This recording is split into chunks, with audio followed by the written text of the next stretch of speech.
अहोई अष्टमी व्रत कथा। प्राचीन काल में एक साहूकार था जिसके 7 बेटे और 7 बहुएं थी। इस साहूकार की एक बेटी भी थी जो दीपावली में ससुराल से मायके आई थी। दीपावली पर घर को लीपने के लिए सातों बहुएं मिट्टी लाने जंगल में गई तो ननंद भी उनके साथ चली गई। साहूकार की बेटी जहाँ मिट्टी काट रही थी उस स्थान पर स्याहू अपने 7 बेटों के साथ रहती थी।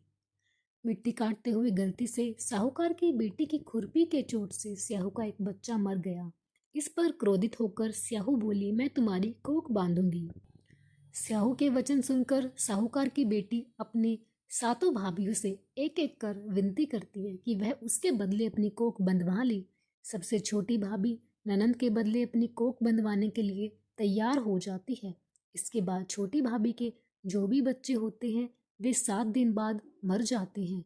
सातों पुत्रों की इस प्रकार मृत्यु होने के बाद उसने पंडित को बुलवाकर इसका कारण पूछा। पंडित ने सुरही गाय की सेवा करने की सलाह दी। सुरही गाय सेवा से प्रसन्न होती है और उसे स्याहू के पास ले जाती है। रास्ते में थक जाने पर दोनों आराम करने लगते हैं।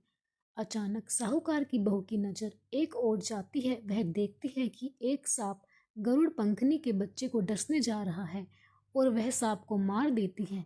इतने में गरुड़ पंखनी वहां आ जाती है और खून बिखरा हुआ देखकर उसे लगता है कि छोटी बहू ने उसके बच्चे को मार दिया है। इस पर वह छोटी बहू को चोंच मारना शुरू कर देती है। छोटी बहू इस पर कहती है कि उसने तो उसके बच्चे की जान बचाई है। गरुड़ पंखनी इस पर खुश होती है और सुरही सहित उन्हें स्याहू के पास पहुंचा देती है। वहां स्याहू छोटी बहू की सेवा से प्रसन्न होकर उसे 7 पुत्र और 7 बहू होने का आशीर्वाद देती है। स्याहू के आशीर्वाद से छोटी बहू का घर पुत्र और पुत्र वधुओं से हरा भरा हो जाता है। अहोई का अर्थ एक यह भी होता है अनहोनी को होनी बनाना और किसी अप्रिय अनहोनी से बचाना। अहोई माता की जय।